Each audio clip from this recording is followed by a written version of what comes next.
And our speaker tonight is Dean Ryan. Dean is a long-standing member of Hackney SWP, and he's worked with young people excluded from school for over 14 years and recently started working with young offenders in the youth justice system. So I'm going to hand over to Dean. Dean's going to talk for about 35 minutes, and then I'll open the meeting up to discussion. We will be taking hands, so you don't have to look for speaker slips or anything like that, and I'll explain a little bit more about that when Dean's finished. Thank you. Now, comrades, I think, really, this is a really serious subject. I think there's no doubt why we're having this meeting at this precise moment in time. I think when you look on the news weekly, sometimes nightly, you see incidents of violence, of young people being stabbed across London. I think there's been something like 51 fatal stabbings in London alone. There's been over 70. Murders. Really horrible pictures of mothers, fathers, sisters, brothers crying about their loved ones. I'm the father of an 18-year-old son, and actually, as parents, you worry, and it's a really, really horrible thing. I think what's also becoming more prominent and what's coming in the news is about mobile-enabled crime, which I also want to talk about. You see lots of young men on mobiles now with masks committing crime. I think this is really illustrated the other day where the comedian Michael McIntyre had his Rolex stolen as he pulled up in his Range Rovers outside his kids' private school. A group of young people came, smacked with a hammer, smashed the window, ripped his Rolex watch off. And actually, mobile-enabled crime is becoming a big issue now.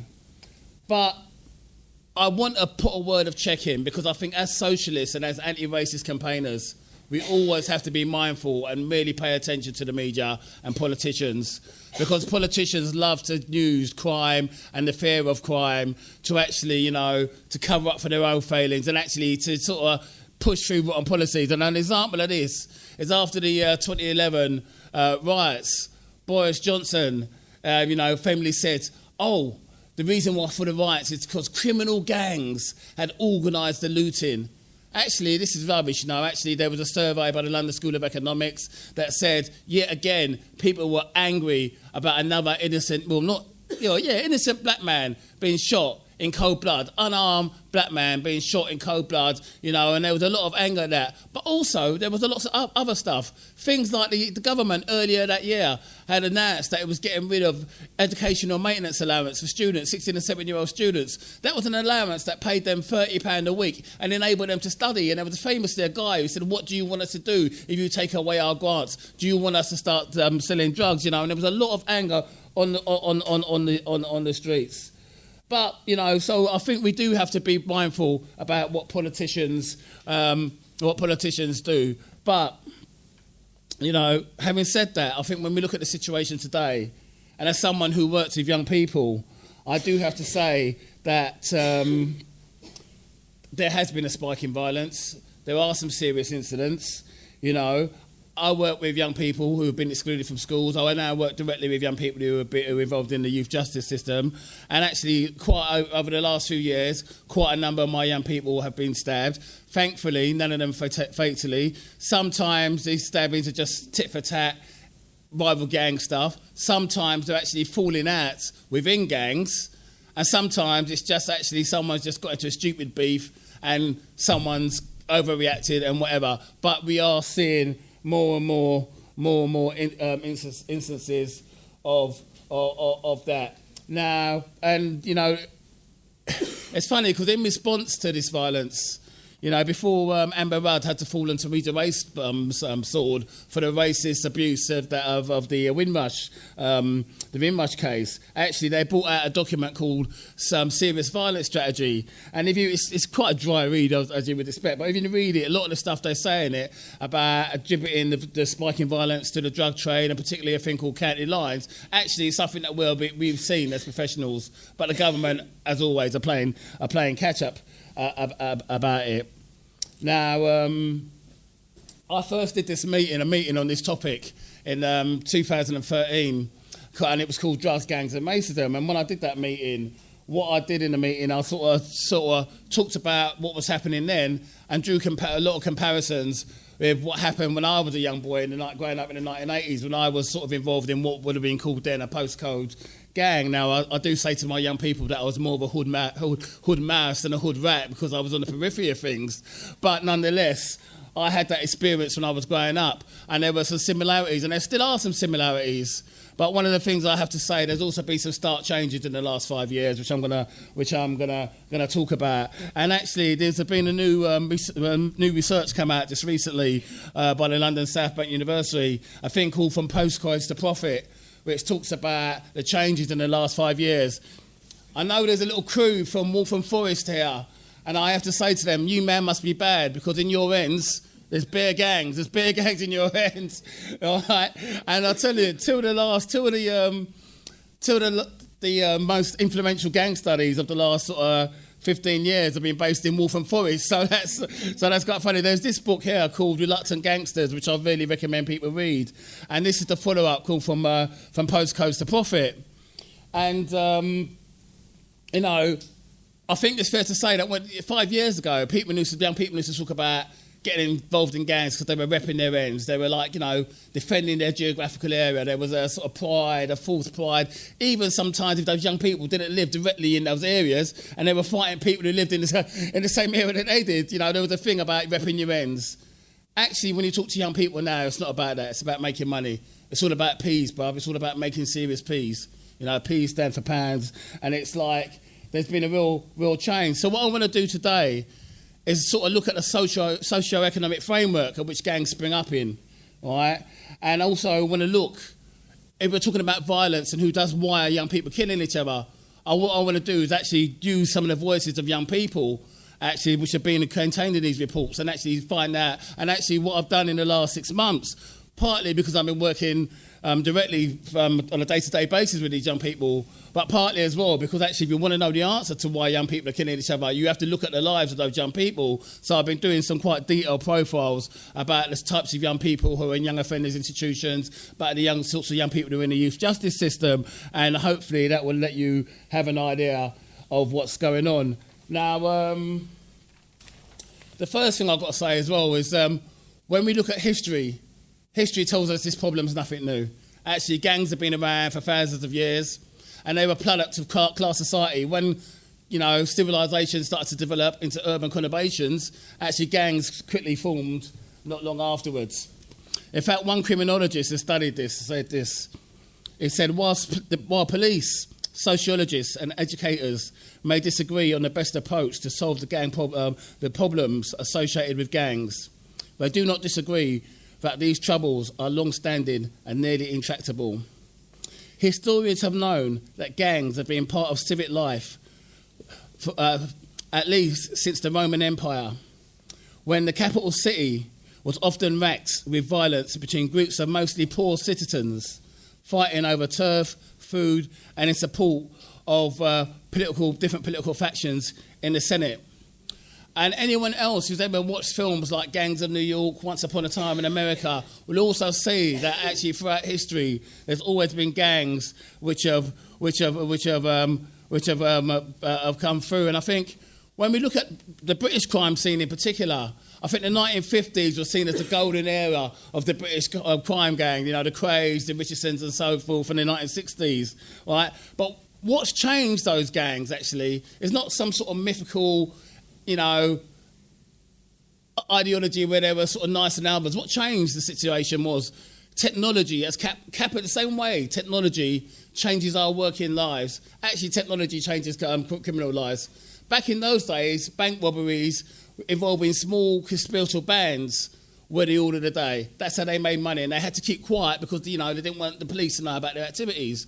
But as technology evolves, bank robberies become harder and harder to do, and actually things like online fraud become much more serious things. So you see a dwindling of that sort of old school fraud firm, and they have to find new ways of making money. And what happens is those gangs, those old school gangs, sort of make allegiances to make partnerships with drug cartels, and actually the drug business, far from being a business which involves small groups of people, actually is a big business because you have to expand your market and you have to sell people. So that has really changed the nature of crime. So it's really in the 1980s. But there were other things going on in the 1980s that contributed to it. People in there, some people in there are quite young, but I'll tell you, some people in there are quite old. But like myself, actually, if you grew up in the 1980s, you would know it was an era of despair. It was an area where actually Margaret Thatcher and Ronald Reagan brought in Reaganomics. They brought in, the neoliberal capitalism, and you saw whole swathes of industries being deindustrialised. And it's an era which actually you see the emergence of crack cocaine, heroin, as the despair goes. Ronald Reagan very famously launched a war on drugs. But actually, it was his policies and Thatcher's policies that created the misery and despair in which that sort of situation could thrive and could grow. And as I say, you see massive amounts of Class A, particularly cocaine, particularly crack in urban ghettos. Heroin was a big problem when I was growing up in Hoxton in East London and stuff. And and it's that. So when we talk about that era as well, I think a really good quote. There's another good book about gangs called The World of Gangs by this guy called John Hegedor. And what he says about it, he says, the gang renaissance of the 1980s, in other words, was less than a vast criminal conspiracy or an epidemic of antisocial values than a spontaneous but shrewd adaptation to get our survival strategies to the cold, hard realities of the Reagan era.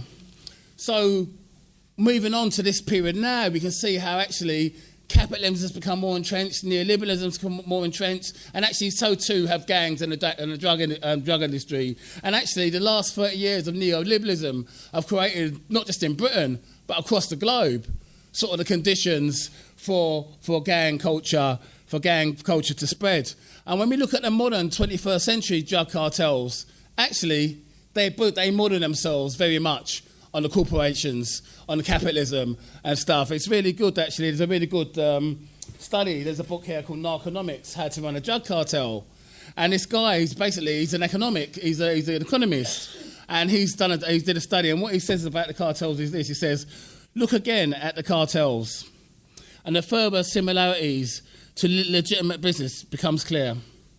Colombian cocaine manufacturers have protected their profits by tightening control of their supply chains along the same lines as Walmart. Mexican cartels have expanded on a franchise basis in the same way as McDonald's. So we can see that actually, if we're talking about street violence, we also have to say that capitalism plays a role. Actually, there's always been a link between organised crime and respectable capitalism. But now we're seeing actually capitalism models and ethos is spreading very much into the crime cartel world. And I think if you want to understand, if you see the pictures coming from the US border and Mexico, if you want to understand what's going on there, yes, those migrants are fleeing poverty and despair, but you also have to understand that actually in the last year, Mexican drug cartels assassinated and killed 13,500 people in Mexico. So the chaos and the violence that come from the cartels has been a motivating factor in actually Mexicans wanting to leave. And what I'm not going to say now is actually when we look at the streets of Britain, I'm not saying to you that South American drug lords are directly responsible. But what I am saying is that in the same way that capitalism, capitalist modes of production and business models replicate themselves around the world, actually the same thing happens with crime.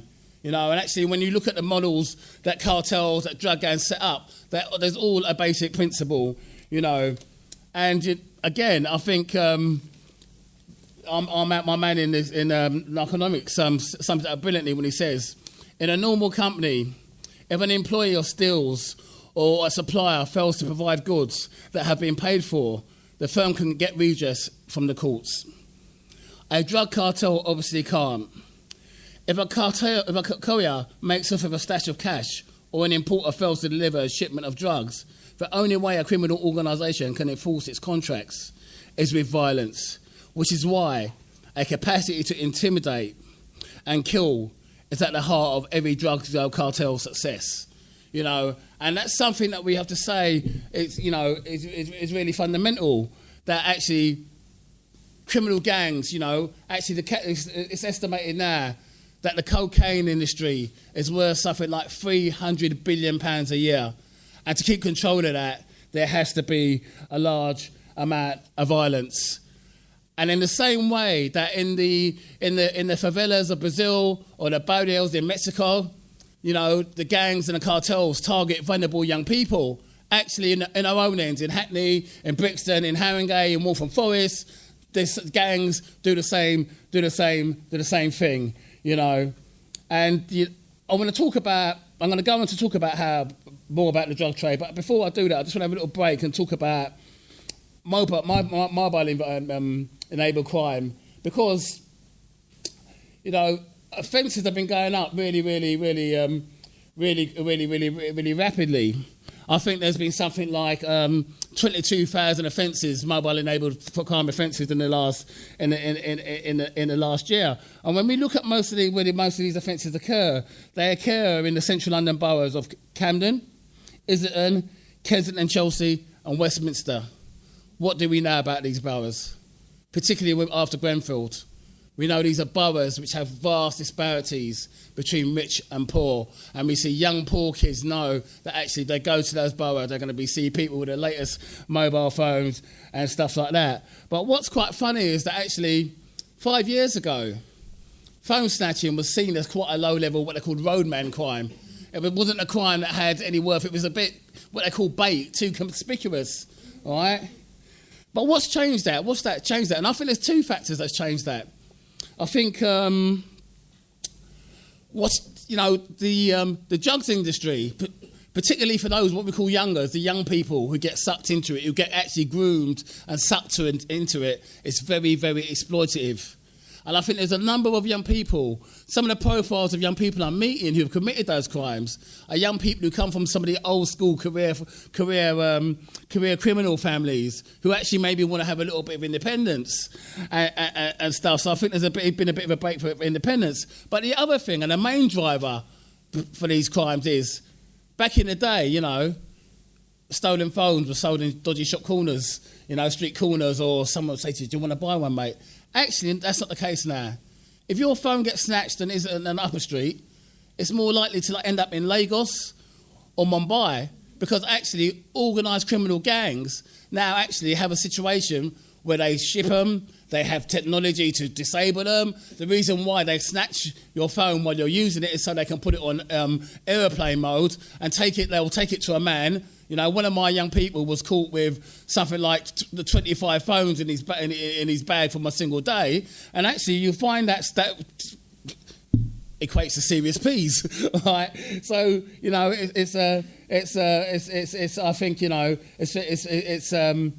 it's something that's really spread, and actually you can see again how actually organised crime is playing a big role in stuff now. Going back to the drug trade, I think one of the drivers and one of the new phenomena is actually B and I were having a chat earlier, and she said we've seen some now beginning to see the beginnings of street violence up in Sheffield. And one of the reasons why this is because gangs actually decided that rather than waste their time fighting over an oversaturated market, whether it be in London, Birmingham or Manchester, decided that actually the same way that capitalist firms search for new markets, they'll do that. So they've set up this thing called which has become now known as county lines, where actually quite vulnerable young people, sometimes young people, mainly young people in care, or young people who have situations where they young people in care, all right, where they have loose, estranged from their families, are quite vulnerable. What they'll do with these young people, they'll send them to places, Seaside Town. I've got young people who've been arrested in Hastings, Southend, Brighton, all over, right? And what they'll do is they'll find a house of someone, it might be sometimes it's probably a drug addict, and they'll set up in that house, usually by force, but they'll give the person some drugs or some money or whatever to make it seem like it's a fair transaction, right? And then what they'll do, that place would just be a place where they just store the drugs. It won't be a place where they deal from directly, but then they'll store the drugs. They'll have a mobile phone, normally the old school Nokias, which haven't got GPS on them, so they can't be tracked. And then people get the numbers, and that's how they courier the drugs. So when people talk about having drug takeaway deliveries, it's that sort of situation, right? So it's very, very exploitative, but it's very, very profitable. And along with that comes a lot of violence. Am I doing for time? Okay, cool. All right. So all right then, let's get on to who's doing the stabbings and why. All right. I think there's some really complex reasons. I'm going to try and go into some of the complexities of young people who are doing it, but I thought what I'd do is actually read you two quotes directly from young people themselves so you get a flavour. The first one is from the new study, from Postcoast to Profit. And this is what one of their participants do. What they've done is they've got a group of people who've been involved in gangs and whatever. They've interviewed them, they've given them focus groups and just let these people talk, and this is what one of them said. He said, "So, I could be a younger that will carry knives, and I don't care about stabbing people, so I will do the dirty work for the people." So, in that sense, one of the older can go up and say, "Oh yes, I've got an issue with this person, deal with him." I do it repeatedly until I get a reputation of, right, this guy is crazy. He will stab you in seconds. He doesn't care about you. Gain more respect and more status. More people just have to respect you. So that's one thing that one young person said, and I'm going to put this in context a bit later. But I think there's another situation. There's a really good instance in this book, Reluctant Gangsters, where it talks about a gang in Waltham Forest, what they do. Actually, one of their young runners crosses them. So what they do, they actually kidnap this young guy. They have a frenzied attack where they stab him 17 times. They film it. They send it to his mother. Yes, they send it to his... Why do they send it to his mother? Because they want to spread fear in the community, and they want other people to know that actually this is what's going to happen to you if you cross us, right? But this is what one of the people who knew him said. This is what one of them said, right? And I think this really puts it into context. He says, "I grew up with some of them.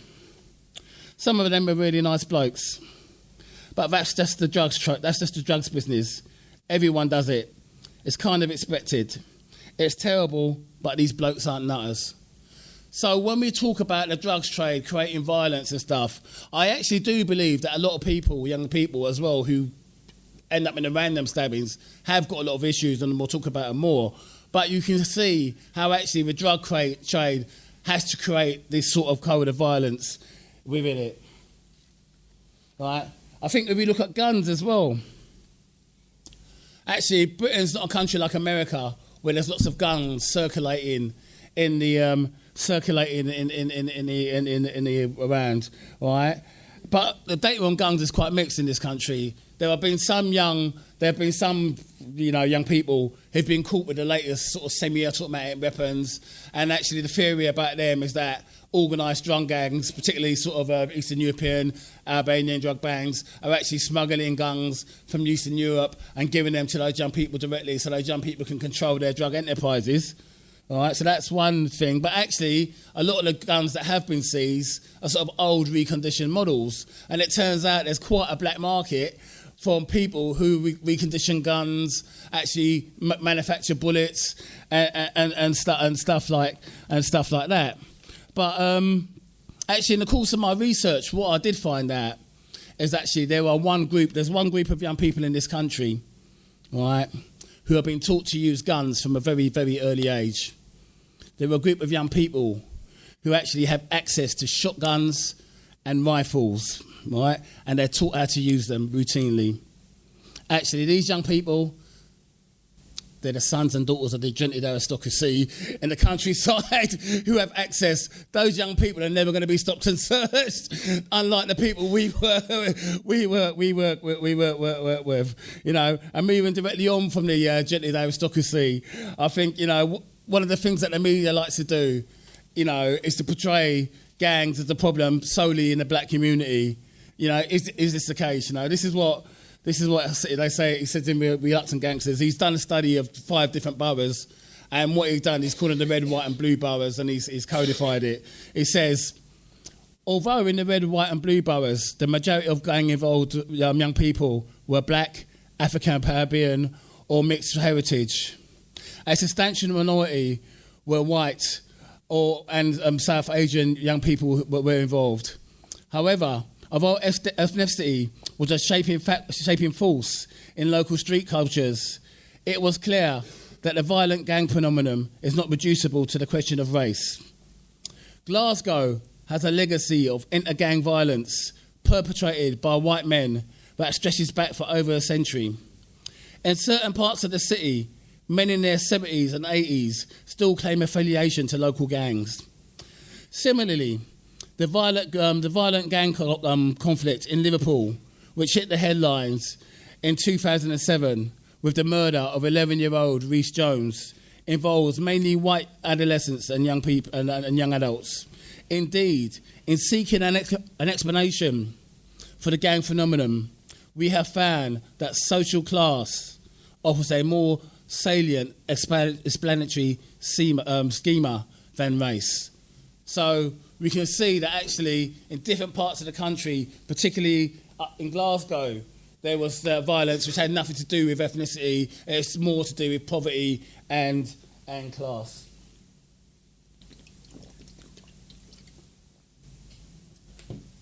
So why do young people join gangs? One of the things I need to do, still do, but one of the things I've done is hold anti-gang workshops with young people. And some of the young people just talk to you about it being a matter of expediency. It's easier to be in than out. You know, if you live in a certain estate, if you grow up, if you do stuff, it's quite funny. It's quite funny because my son, when he was 14, he's known the work I've done and whatever, and I've always said to him about the dangers of being in gangs, and he's heard me on the phone, getting phone calls from the police at 6 o'clock in the morning to go and bail a young person out of cells and stuff. And actually, he said to me, yeah, Dad. He said a phrase which I used to say when I was his age. He said, yeah, Dad, but it's always good to know if you man them. And what that phrase means, know if you man them, it means actually, even though you're not a gang member yourself and you don't want to be part of a gang, you still have to be on good terms with the people who are the top boys. So whether you play football with them at school, whether you've known them from primary school or whatever, you keep on their side, and it's always good to know if you man them so you don't get yourself become a victim. There's a big thing in youth society, don't be a victim, and stuff. And it's quite funny because actually what's happening now, there's a thing called a gangs matrix by the police. The police identify young people who they think are in gangs. And lots of young people are being put on the gang matrix purely because they live in the same area as a gang member, and the police have got surveillance of them saying hi and hello and maybe having a passing joke with that person. That person might be on the matrix. Or, disgustingly, sometimes you get stabbed and you don't want to talk about why you've got stabbed for fear of reprisals. It's gang related, you must be a gang member, put on the gang matrix. So that's how the system works, and that's how racism works. But again, I think there's a good quote from a young person directly. It says, nobody woke up one morning and said, I want to be in a gang. You all just grow up in the same area, and both these areas happen to be in deprived areas with the same problems. But the main problem is that you live on an impoverished estate. People do not have much money there. That's the biggest problems. You've got no money. How can you make money? We can't get no jobs, so you turn to drugs. So when we look at the situation, you think you poor young people with a lack of opportunities. At 10 minutes? 7, all right then, say a lie. All right then, moving swiftly on, right? All right, I think, as well as that, there's a situation where we have parents trying to struggle with kids. I'm not going to read out this quote, but there's a really good quote in here from a YOS caseworker who's like a probation officer for young people. And it talks about a mother who goes back into Waltham Forest and how this mother gets a job, but it's just in a care home. And because of her long hours and poor pay, her son gets left for long hours. He's excluded from school, and because he's excluded from school, actually, he gets placed in a people for referral unit where I used to work for long periods of time, and what you find is older gang members target him, and they're beginning to use people in referral units as recruiting grounds for other young people. And when we look at the situation in young offenders institutions, something like 87%, or 87% of young people in custody have either had a short-term or permanent exclusion from school. And that shows you the role that exclusion from school happens. And actually, when we trace back, if you want to trace back the roots to the massive, to the growth of PRUs, to the growth of exclusions, you can date it back to one specific moment in time on one specific piece of legislation. The Tory 1988 Education Act. That's an education act that brought in league tables, brought in performance data, and actually from that day till now, actually schools have been excluding young people, particularly young black boys, and actually some of these young people have got no other problem than they've got actually what we call SEND needs, actually people who've got special educational needs and learning difficulties, and because they're not going to get, because their needs can't be addressed in class, it's easier to kick them out and isolate them than it is to look after them, And, one of the things that I really hate that's been coming up recently is when they talk to people, they say, why do you think young people are killing each other? And they say, it's because too many young people are growing up with homes without love. And I hate that bloody saying, because actually what that saying does, it places the individual responsibility on families and on mothers and on parents. But I think what we need to do is turn around and say that actually too many young people are growing up in households which have been ravished by bloody austerity and neoliberalism, and that too many parents and young people are being deprived of valuable services that they need. And it's under these conditions that young people can go to crime, can have mental health problems, and if left unchecked, go into sort of violence that we're now seeing on our streets. And it's been estimated that something like, since the Tories got back into power in 2010, there are now 79,000 homeless families living in, this is talking about families living in one-bedroom rooms, living in bedsits, and where kids are actually, if you want to have a life, you're forced to go out on the streets. Who's going to be on the streets? The elders, the people who are going to groom you, and this is what's happening. And when we look at, the situation that we live in at the moment, we're seeing really, really, really vulnerable young people. And the last thing I want to talk about is that there's been some new research. I know we've got some youth workers in the room, and hopefully maybe your teacher. Has anyone heard of trauma therapies? Has anyone heard of my person at the back? Actually, what the new research has done, new neurological studies have shown that young people, right, there's three parts of your brain. There's the survival part, there's an emotional part, there's a learning part. And the thing that always wins is the survival part. So I can look at you now and see they're all hanging on my every word. But if a tiger came in the room, no one's going to go, I'm going to wait for Dean to sum up first before I go. You're all going to run out of the room, ain't you? That's your survival brain. And for young people who grow up in households where there's domestic violence, where there's, neglect, where there's drug abuse, they learn how to survive. So for them, survival comes first, education, concentrating in class, very, very distant second. But these young people are not being picked up. And when we look at what's happening, the number of young people who have been in young offenders situations, actually, there's lots of young people actually neglect, abuse, sexual abuse, bullying, racism is a big factor as well. People who've come from war. Actually, I've worked with young people who've been victims of the Rwandan crisis, who have seen their parents murdered in front of them, seeing butchery. Is it no wonder those young people are desensitised to violence? I've talking to other professionals who've worked with Somalian refugees. Similar stories occur, Similar stories occur. And it says here, 91% of young offenders have experienced abuse or loss. 40% of females and male gangs have suffered from violence at home. 33% of female offenders have suffered from sexual abuse, So I think that research shows that actually these young people are very much victims of an uncaring world. They're very much victims of austerity, you know. And what's really disgusting, you know, is that at the same time there was a number of stabbings on the 1 week. There was a number of stabbings. That same week, it was also announced that actually 1,000 Sure Start centres. These are centres for young children with nurseries that were aimed at giving young people a fresh start in life, had been shut since the Tories came to power.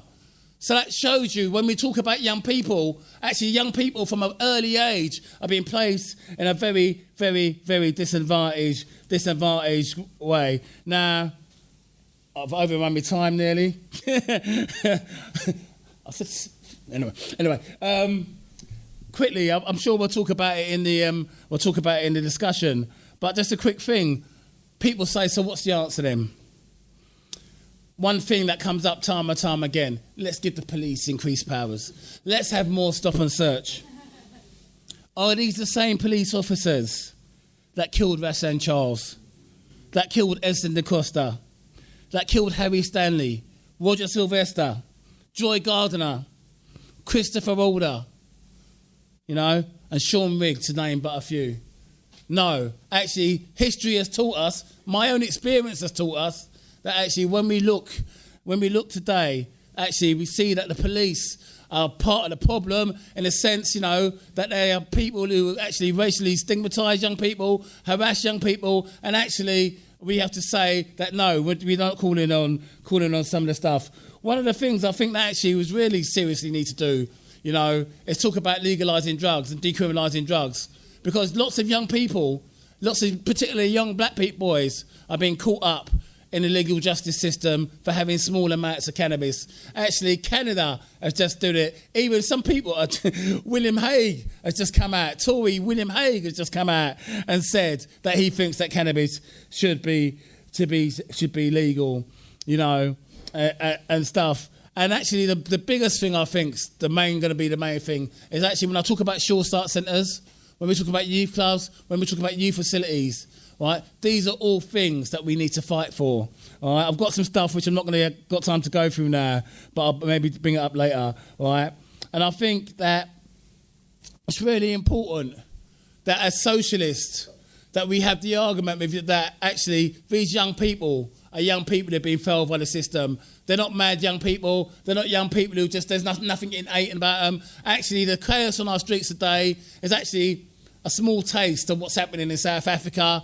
It's a small taste of what's happening in Mexico. It's a world when we live in a world where actually capitalism, you know, these young people, I would say, are caught between a vicious vice, between organised crime on the one hand and, you know, austerity and nihilism on the other side. And actually for us as socialists, we can't take on the organised criminals, but actually organised crime stems from capitalism and wars on capitalism. So I think that we need to start the battle here today to fight, even if it's a battle in your local neighbourhood, to keep open a nursery, to keep open a youth club. That's part of the fight. And we have to say these young people do not need criminalising. They need to, you know, they need help, they need support, and they need a better world to live in. And that's the sort of world that we're fighting for at Marxism.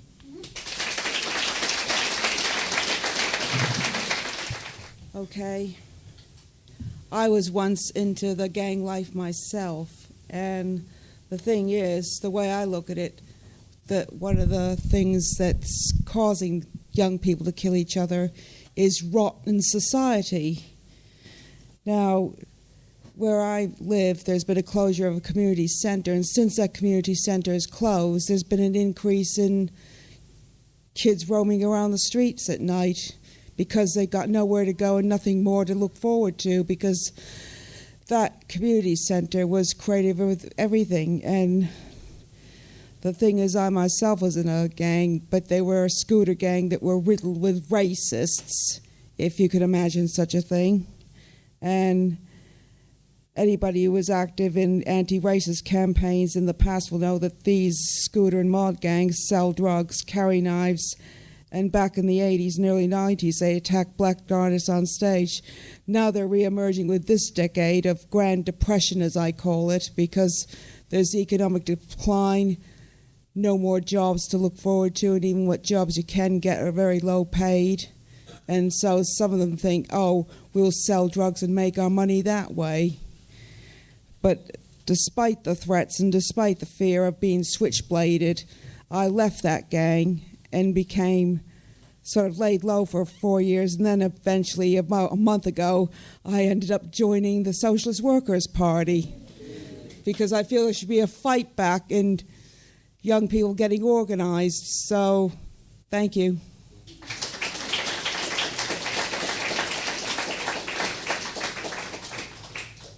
Next speaker will be followed by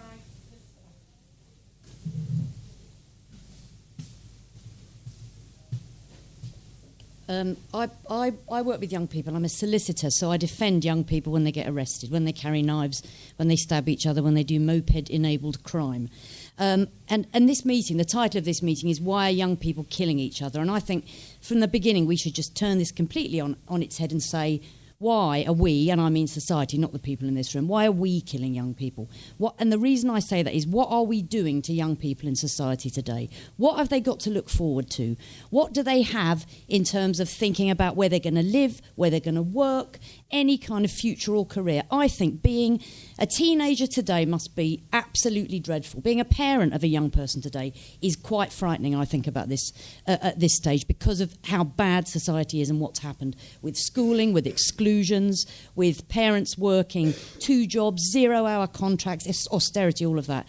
But I will come back to the gang thing a bit, because I hate the gang stuff. I hate the stuff about the word gangs. I hate the whole thing about gangs because let's think about, obviously Dean wasn't saying this, but who are the people who talk about gangs? The Tories, the courts and the police. Look at the gang matrix. What is the gang matrix about? If you know someone in your street and the police think that person's in a gang, you're in a gang. It's fantasy land. It is young black people that they want to pin this label on. So I go to court and I get a bit of paperwork saying this person was stopped, he's nicked a bike, he's gang affiliated. I mean, forget it. Forget them getting bail. They're going to get locked up. It is utterly discriminatory and disgraceful. And the Amnesty report on it was brilliant at putting to bed that. If you take that word gang and turn it into friends or workmates or other people that people hang around with, a lot of the time that is what those people are, or support groups or family for people. That is what the gangs go to. And let's look at the kind of the young people that we lock up today.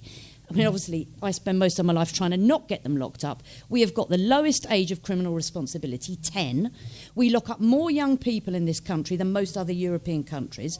And look at that. Oh God! And look at the kind of violent crime. It isn't mainly caused by young people. 20% of violent crime is domestic violence. 43% is by strangers. And the majority of children have been locked up. The Lammy Review was very good on this, are either looked after children, so children who are taken into care, taken away from families. Again, a judgmental decision by society of who's a fit parent and who isn't a fit parent. Looked after children, or children with special educational needs who have never been assessed, never had anything to consider, that they have no communication or skills. They've never had any of that input put into it. And I think it's disgraceful. And I think, quite frankly, just to end on this, when Michael McIntyre rocks up on the school run with a Rolex, what does a Rolex cost? How much? I don't know. £10,000 watch, and someone snatches it.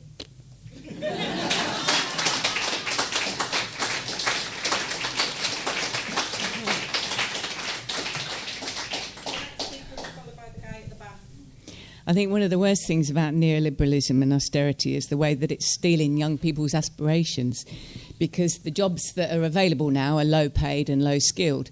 And I've been teaching in further education for the last 25 years.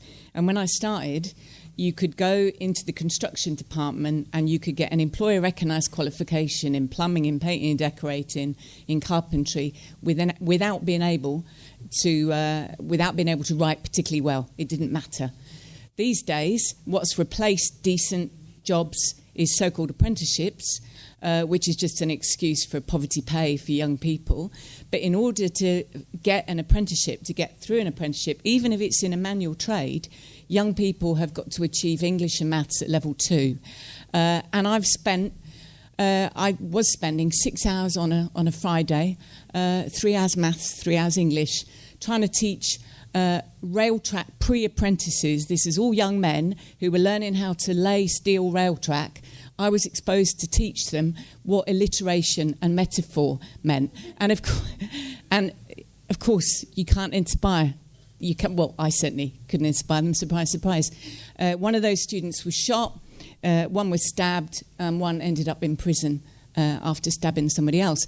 And one of the reasons, I think, is they're systematically being denied the opportunity to get qualifications, because if they get qualifications, that means they're going to aspire to decent pay and decent jobs. If you can keep young people, a whole layer of young people, if you can keep them underqualified, and if you can actually tamp down their aspirations, where are they going to go? They're going to go into drug dealing, not all of them, but they're going to look for alternative solutions to get the money that they want to make a decent life. It's not rocket science.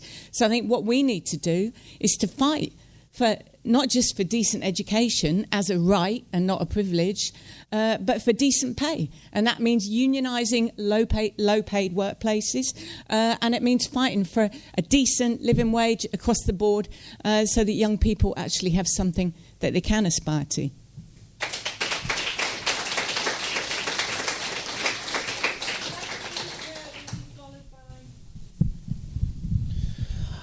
I'm from the London borough of Waltham Forest.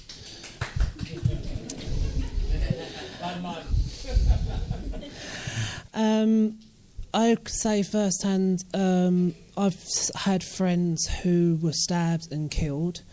I've been the last 2 years at a horticultural college where I've heard somebody got stabbed because he was drug dealing.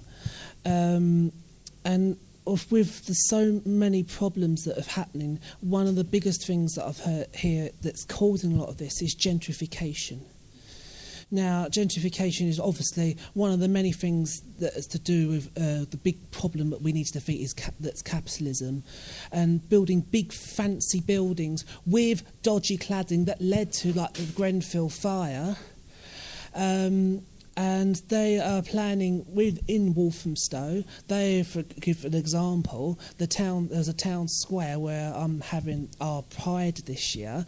All the trees that they're going to destroy, it's 81 trees in total, to build these big 4 fancy blocks of flats that nobody can cost, And obviously with that, it's a struggle enough to buy a flat. So a lot of young people can't get a decent living for themselves, struggle to find a job.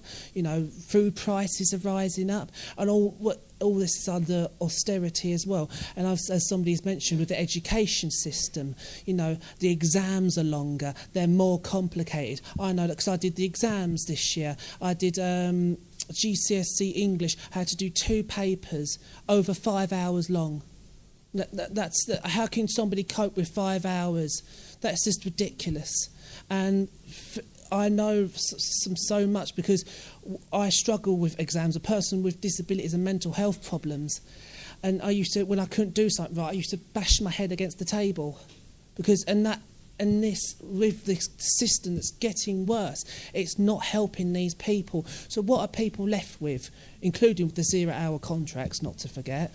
And that leaves people on the streets, people getting desperate for money. And this is basically the reason why, on the many things that we've mentioned in examples, and I'm sure many other speakers will come up and mention something else, we need to defeat the one thing that's causing all this, and that's capitalism.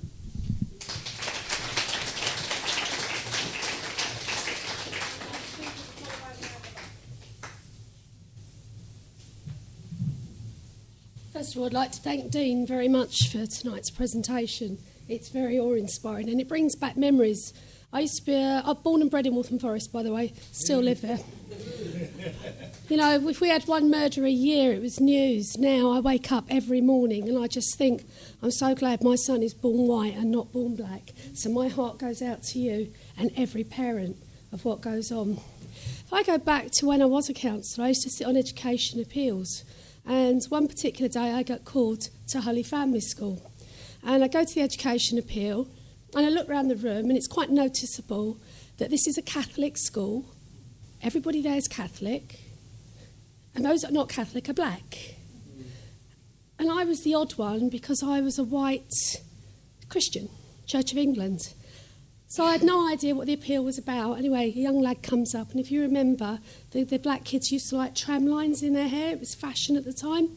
So this kiddie had the tram lines, been told off by the school. Anyway, kids are defiant. He's only a youngster. He's had it done again. He's got excluded. So we're now sitting in an education appeal for an excluded black child for a fashion statement. And I thought, OK. And Mum sat there. Mum was a beautiful mum, lovely mum.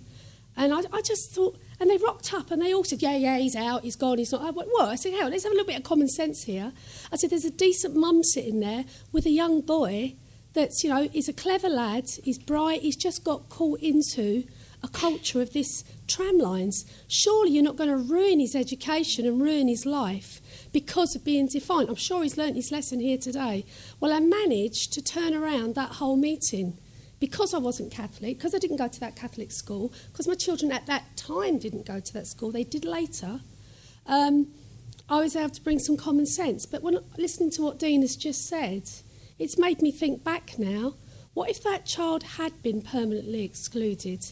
She was a working mum. Where would he be now? Could he be dead? Looking at Waltham Forest now, there's a chance. So me and Dean have actually spoken on this subject once or twice as well. And one thing that Dean mentioned was the educational maintenance allowance. That's something that came in handy for me when I was at college. I had that 10 years ago. It was only 20 quid a week, but it was something that went a little bit extra to helping me. Now that that's gone, and you also have cuts implemented, austerity implemented, and you see the rise in knife crime, and the Tories have the cheek to blame it on social media, when really that's not the root cause of it. The root cause of it is, well, in my opinion, is austerity.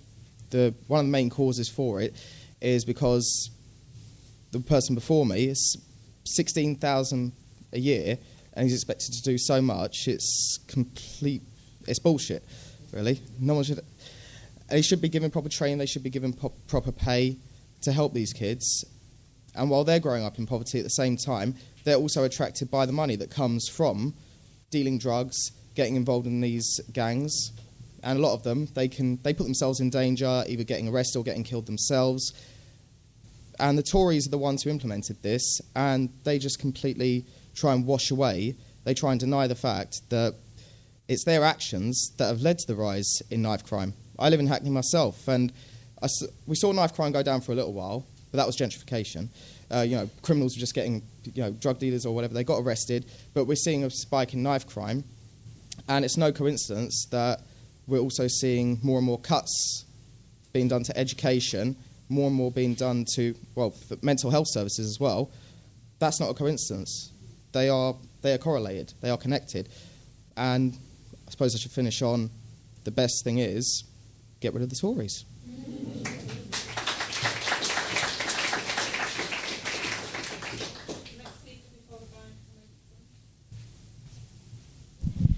Hello, everybody. I came from Sheffield, and the issue of knife crime is a big issue now. I understand that economic can be a big thing, and politics can be another element of that problem, but I've seen the problem as well as related to moral corruption. Moral corruption is rooted in the families, and I think moral corruption came from down to bottom and bottom to down. To see in the TV that crime is justified and the heroes are those who making the crimes are like they made the character is that hero who smoke a cigar and make a crime. Mafias are a great thing, so you will give children an indication that is accepted. And when the families are going to fight against it, they need to convince the children that this is not correct, but it is in the TV and it's supported by media. So I think what we need to tackle as a parents, in Sheffield now, there are moms collected together to, work together against knife crimes. But my understanding is that we need moral education. And the moral education is very important, that there is no justification for crime. And if there is economic problems, we can tackle the economic problem in different way, but we don't go to crime. Thank you very much.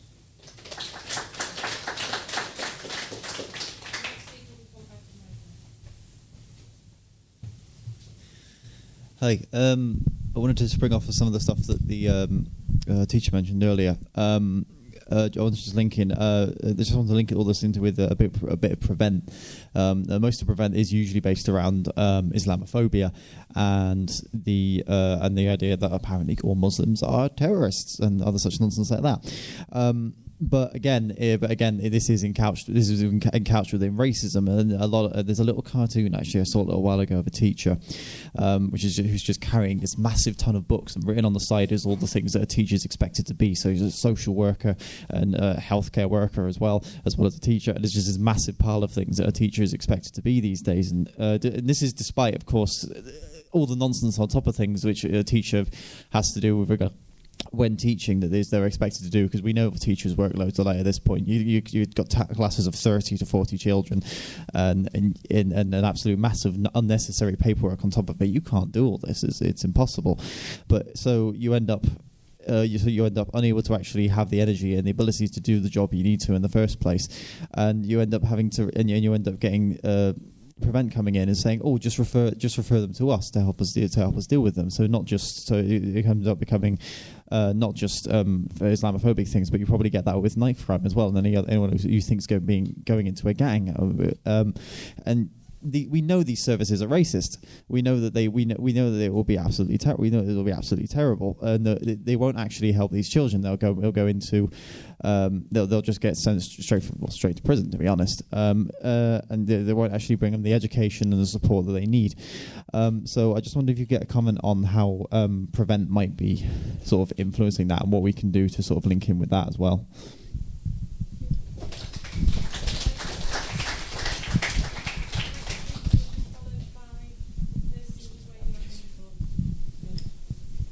Hello everybody. I just wanted to inject, being the person that I am, a little bit of optimism into this little situation. And I know we're in the age of social media, which can actually be used for a very strong force for good. I work in a people referral unit myself, have done for the past 10 years or so.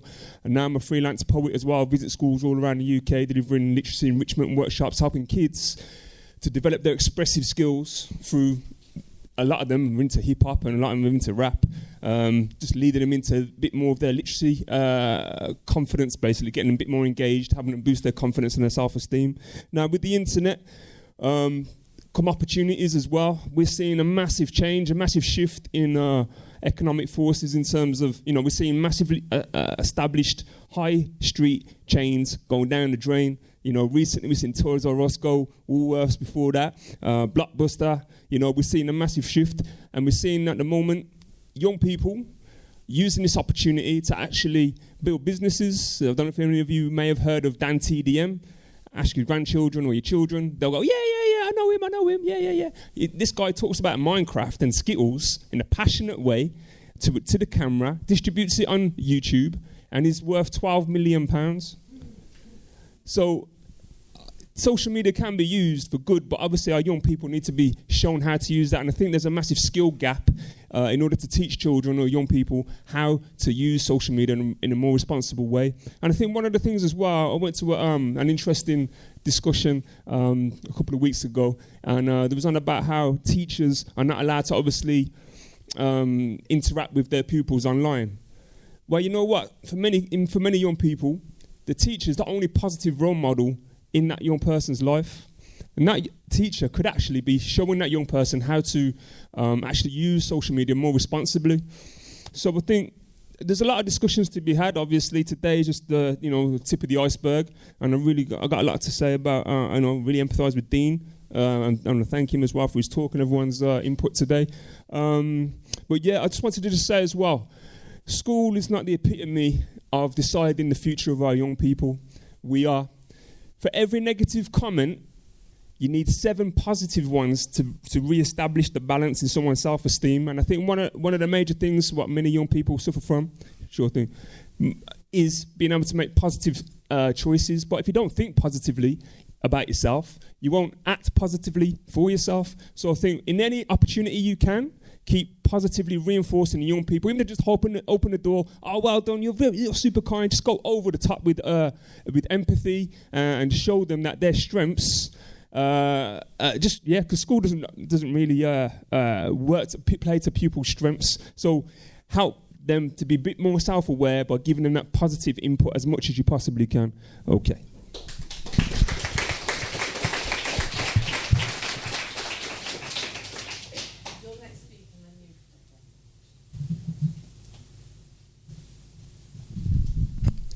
Hello, my name is Marta. I'm SWP member from Lancaster.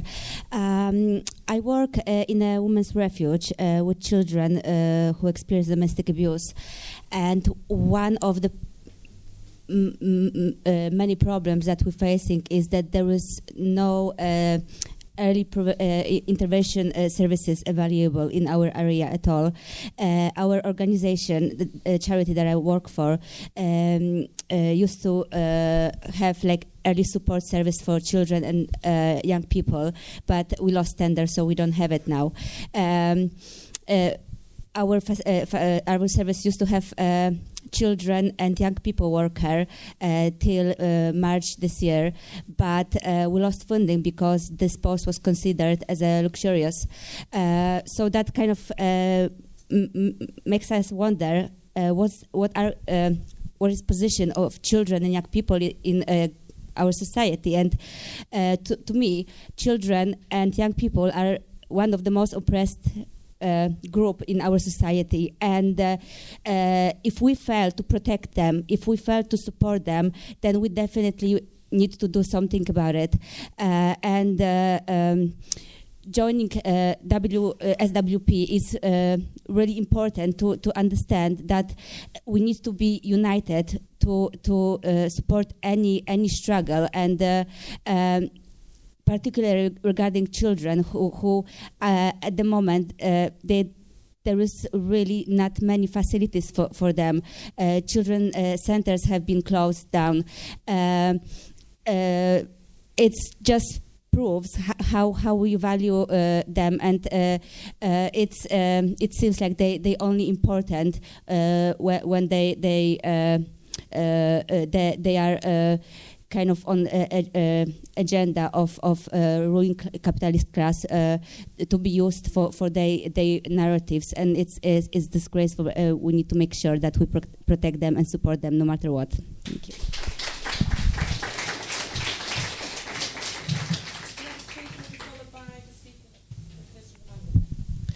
Yeah, I really agree with you about the whole league tables being a major sort of starting point. I think there's a few other starting points of stuff. One was when the DWP, well, the government, which might have been the Labour government, it was sort of on the cusp, started saying that, they started the whole thing about single parents have to go back to work when their child is whatever age.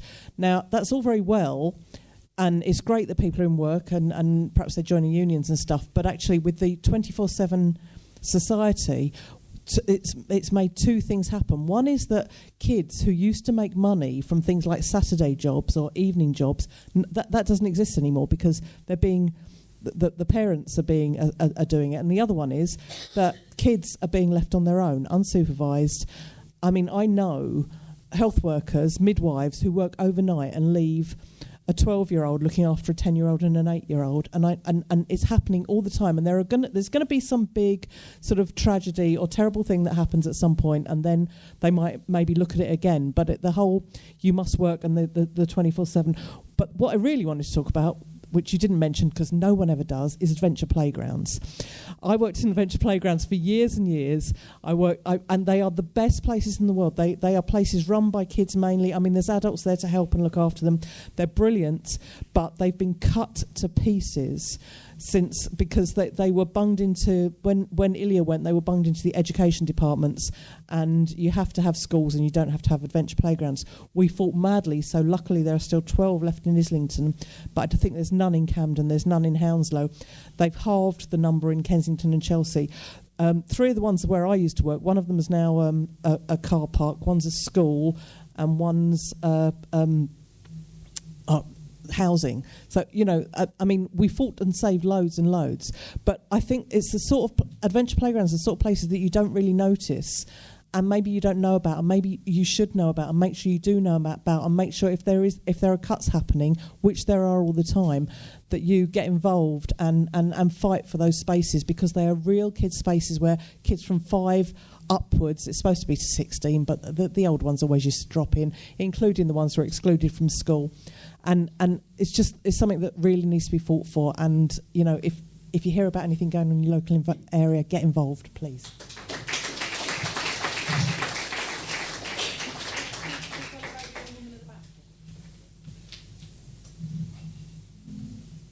Yeah, I just want to talk about a couple of things that have happened in Camden, really. I mean, first of all, obviously, people have been saying about how hard life is for young people at the moment. That's definitely true. I look back at my life. I was paid to go to college, first off. I didn't have to pay a penny myself, and I got money. I've got secure housing in a council flat, and I've never had to worry too much about not having any, a reasonable job. Not brilliant, but not appalling. And that's quite a different life in really 1.5 generations than people feel today. But I think it's also really easy to just look at how bad it is rather than looking about what we can do and how we can try and shape it and turn it round as well. Because it's something, obviously, there are individual victims, there are individuals who carry out the crime. It's really easy to individualise whatever the solutions are. So, for instance, the last woman who spoke, I think we have to be really careful about saying, one of the problems is kids left by themselves. I hear what you're saying, but that's something that also individualises it and can blame the wrong people, I think. And, I mean, we had in Camden at the beginning of this year, I suddenly realised that isn't working at all because somebody taller than me has been using it. But at the beginning of this year, there was a whole number of stabbings and deaths of young people took place.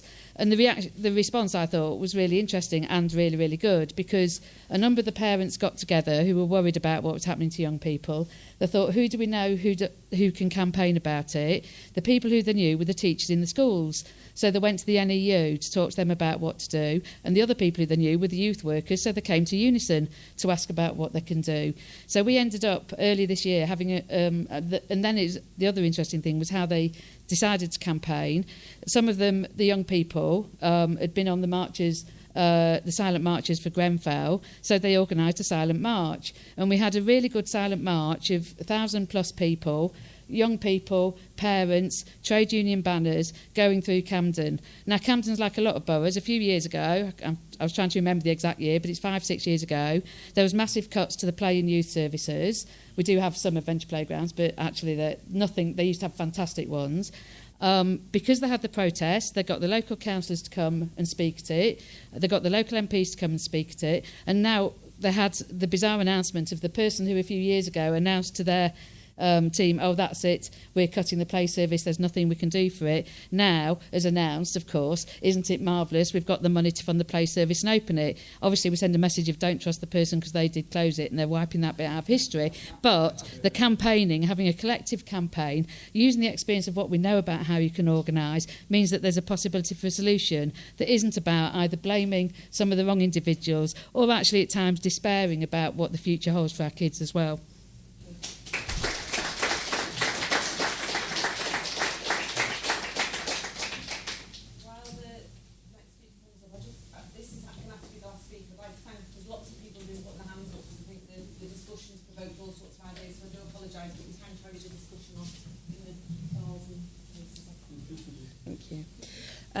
I went into teaching 13 years ago because I watched the decimation of my brother's character, his confidence, his ability to go out and be a young man in the world. And I thought I can sit down and I can moan about this, or I can try and have a positive impact and go into education for myself and do something, which is what I did. I've worked in Tottenham, Waltham Forest and Hackney across those 13 years. And I think when we look at what's happening with young people, we have to start with school. Children are in there for so many hours per day. What do we offer them in a starting point? We offer them a curriculum at the moment that's not fit for purpose. Some of you may have been in the decolonising education talk yesterday. And I spoke yesterday about Gove's impact on the curriculum. He's giving us a 1950s curriculum for a 2018 world. He's given us a curriculum that makes these children feel isolated. He makes these children feel like they don't fit in this society. We study dead white straight men all the time, and these children don't reflect in that. So when they start in school and they're told these are British values, like it's not what they have at home, that somehow it's different, and then you study texts that don't reflect you, and then you're told that your haircut is wrong, the way you dress is wrong, the way you talk is wrong, automatically school becomes a place of a battle. It doesn't feel like a place that's of support. And when you're going for a curriculum that then is supposed to one day fill you with confidence, but the whole of your school life doesn't, how does that sit comfortably with you? Then you go for an education that once you've achieved some sort of education, you've then got to go and find a job that's low paying. Where do you get the sense that this education is building something for you? Again, in the talk yesterday, it talks about the education that in a private school, it builds the elite children to feel they can rule the world. What do we give to our poor children in schools? We're not giving them an education that feels they can go out and tackle that. And then you're dealing with the multifaceted racism that lots of our young black boys are facing, misdiagnosis in the mental health system. These are boys that are facing fear every time they leave their homes. They're watching children being murdered. How do we support them? This was happening in a middle class society. Those children would have automatic access to social work, to therapy, to talk through this. As a teacher, I have been to 5 funerals for children. I never signed up for that when I became a teacher. And then we send them out into a world that's low paying and offering them nothing, that's stopping them with these gang matrices that automatically criminalises them, and then we expect them not to be violent. Really? What are we doing?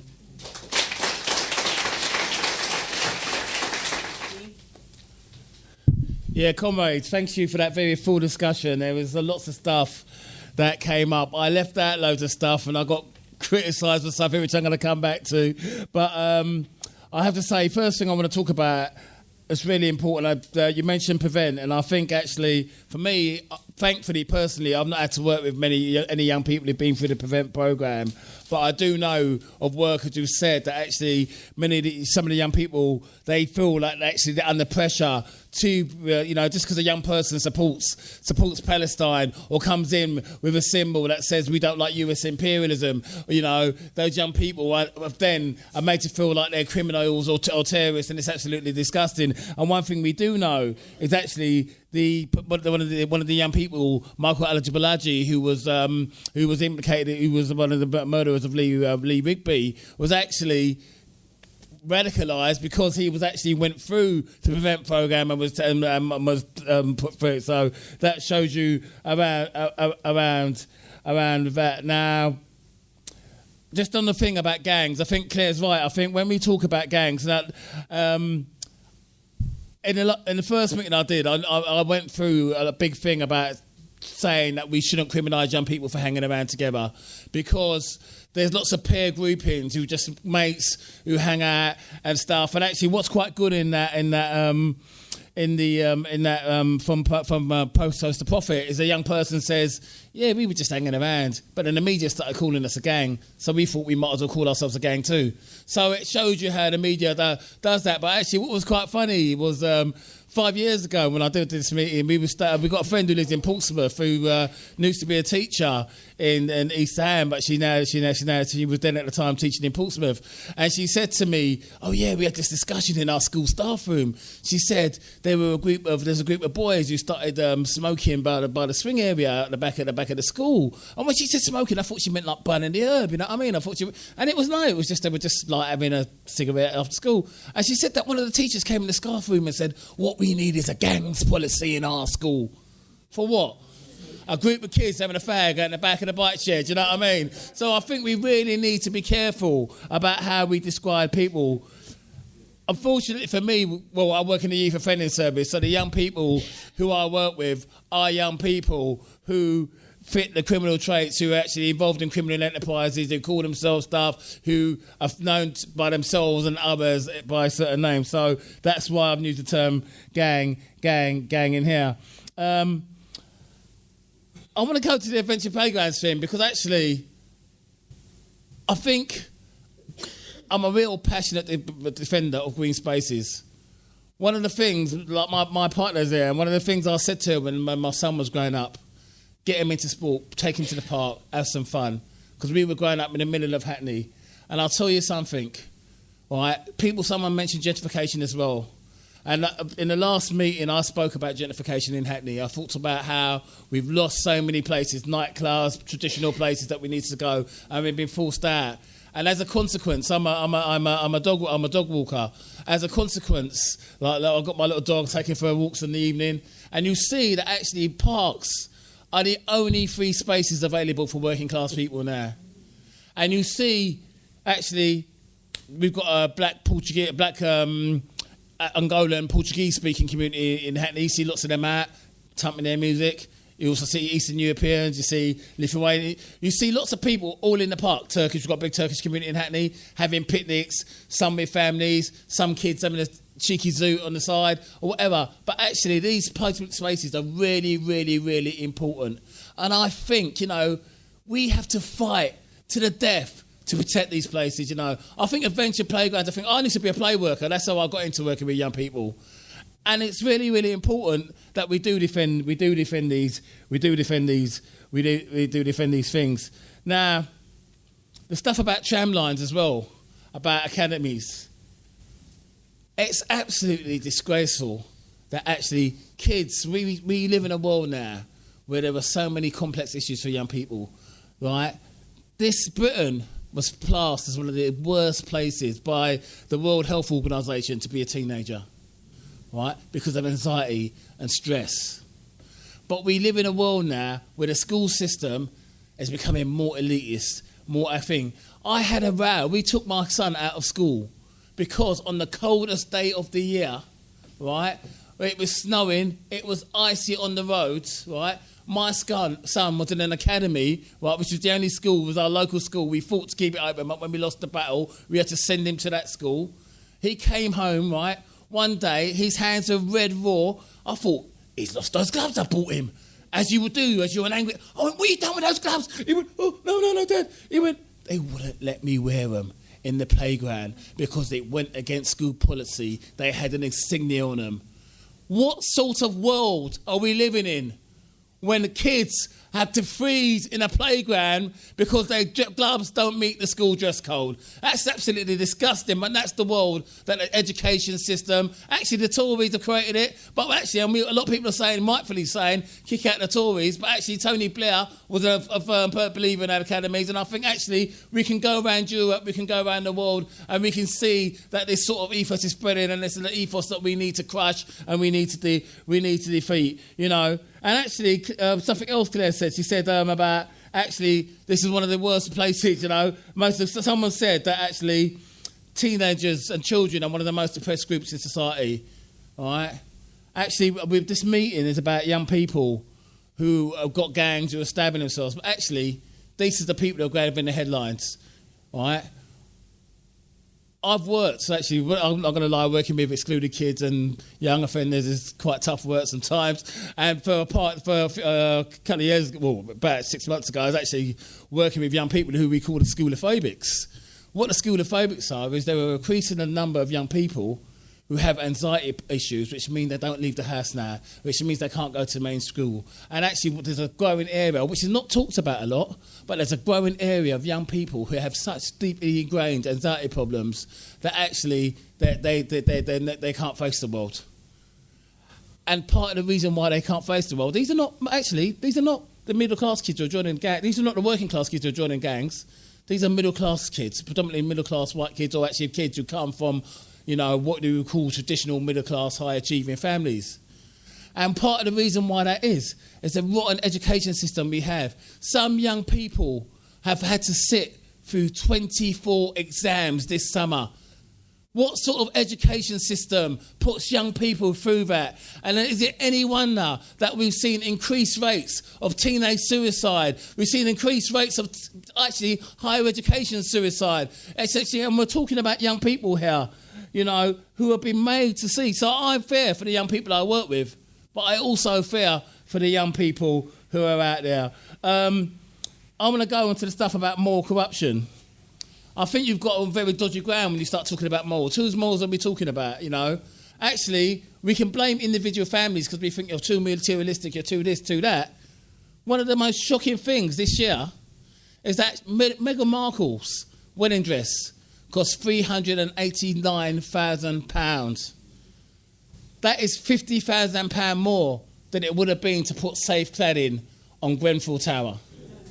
That is a moral, you know, that is, to me, that is a corrupt morals, right? So when we talk about morals, that's the corrupt morals we need to do so. And there's no justification for doing that. And when we talk about social media, I think, you know, there are some good things, some bad things. I'll tell you what, the press like to talk about drill music. Some drill music's horrible. There's the people seeing those videos, people with masks, you know, I don't care if your mother cried. It's horrible, horrible stuff.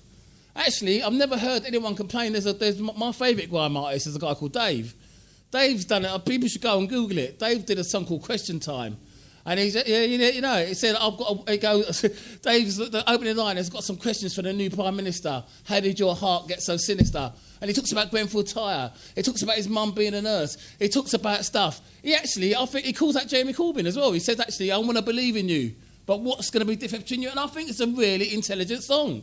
But no, I've never heard any politician go, oh, yes, that Dave. But they want to talk about grime movement. They want to talk about drill music. But actually, go and listen to Dave. Because actually, I wouldn't say it reflects a trend, but there are one or two grime artists now who are starting to use conscious lyrics. And some of the more older, established grime artists, like Skepta, are now apologising that they don't use as much conscious lyrics now. So actually, things are changing a bit. And I also think social media is good. I think if you're a teenager in a remote village who decides you've got transgender issues or you've got issues coming out and whatever, and you're the only person who don't feel that, but actually you can go online and you can see people giving you support, that's a good thing. So social media could be good and bad, but it's not just about that. And I can see the pen coming out to say stuff. Now, the pen of doom is coming out. To the woman who said that, I thought you spoke really well, the one from Walford Voice, I thought you spoke really well. I have to say, actually, white kids are dying too, though. And it's a sad thing, you know. Actually, one of the saddest things to me is I worked with a young guy, and white young guy, and he came in my office and he started crying. He was a white guy, North London borough, hanging out predominantly with black guys, started crying to me because he said, actually, I can't get out of this life. He said to me, I can't go across the road, I can't do stuff. He said, I really want to get out of this life. Not long after that, that guy was sentenced to 18 years imprisonment. He's in prison now. He was sentenced under joint enterprise rule. Didn't wield a knife, didn't do anything.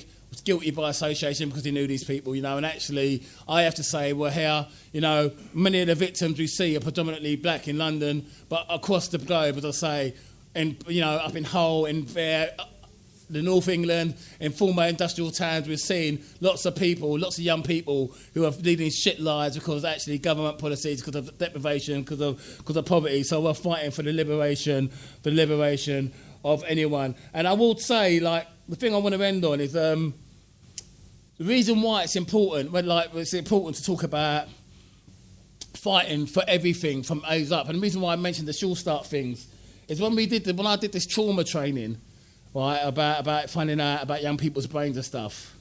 They showed this video, actually, and what happened was, I actually intended to, when I first got asked to do this meeting, I thought, yeah, I'm going to switch it up, man.